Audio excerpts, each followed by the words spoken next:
Arcs and sectors. In the previous lesson, we said that arc measure was one way to talk about the size of an arc, so the number of degrees that an arc has. That's one way we can say how big an arc is. As long as we're looking at two arcs in the same circle, arc measure is perfectly adequate to compare the size of two different arcs. If we start comparing arcs in different size circles, it becomes clear that arc measure alone is not sufficient. The two arcs here, the arc BC and the arc CD, those are both 30-degree arcs because they share a central angle of 30 degrees. So they have the same measure, but clearly they're not identical. They're not the same in every way. They have different lengths. If these were actual paths outside, it would take us longer to walk from C to D than it would take us to walk from A to B. Those paths have two different lengths. So the arc measure is more about the curvature of the arc.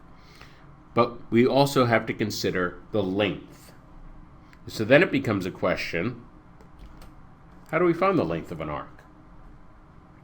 Well, first of all, this length is called an arc length, and it is found by setting up a proportion, a part-to-whole proportion. So I'm very much going to emphasize here, don't simply memorize a formula. I want you to understand the logic of it. We're really asking the question, how much of the circle do we have? And on the basis of that question, we're setting up this proportion. So the arc length is part of the circumference. And so you compare the arc to the circumference. That's the part to the whole on one side of the equation. Similarly, the arc measure, or the measure of the central angle, those two are interchangeable, they're the same, is the part of 360 degrees all the way around the circle. So the proportion we set up is arc length over 2 pi r equals angle over 360. For example, in this circle, we have an angle of 120 degrees. Well, 120 degrees is 1/3 of 360. So we have 1/3 of the whole circle here. And because that angle is 1/3 of 360, the arc has to be 1/3 of the circumference. Well, the circumference we can figure out easily enough. That's 2 pi r, which is 48 pi because the radius is 24. And then 1/3 of that is 16 pi. So we have an arc length of 16. Here's a very easy practice problem. Pause the video and then we'll talk about this.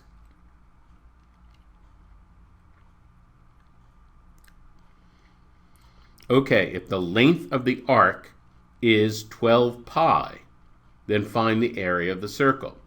Well, we're given the angle, so the first thing we're going to do is figure out how much of the circle do we have. We're going to put that angle over 360, and 72 divided by 360, if you think about it, 72 is 2 times 36, so we have 2 times 36 over 10 times 36, 2 over 10, which is 1/5. That's a handy fraction to know that 72 degrees is 1/5 of 360. So we have 1/5 of the circle. And so that means that that arc is 1/5 of the circumference.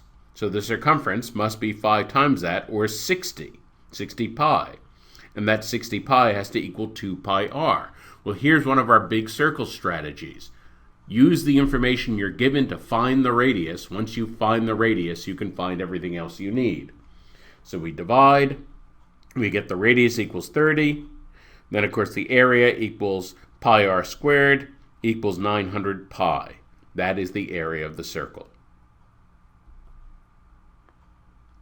Just as we can divide the circumference into fractions, so we can divide the whole area of the circle. A slice of the circle like this is called a circular sector. Some people like to think of it as a slice of pie or a slice of pizza. To find the area of a circle, we set up another part-to-whole proportion, in which the area of the sector is part of the area of the whole circle, pi r squared.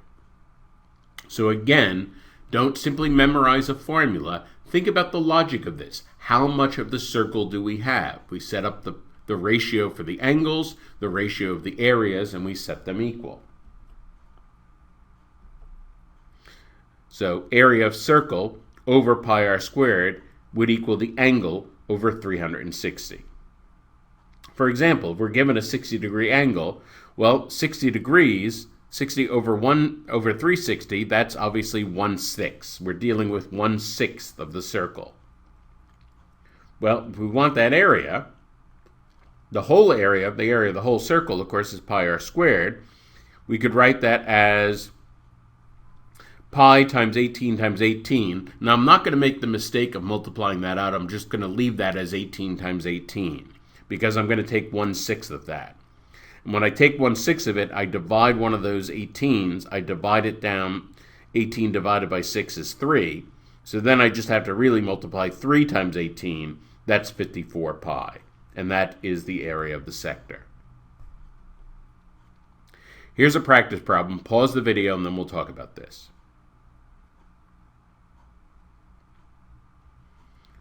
So we're given the warning. The diagram is not drawn to scale. We don't actually know what that means at the beginning. Okay. The circle has a radius of 8. All right. So we could figure out the area of the circle. And the sector has an area of 16 pi. Well, that's interesting. From the radius, we could figure out the area of the whole circle, 64 pi. Now let's figure out how much of the circle we have. 16 pi over 64 pi, that's 1/4.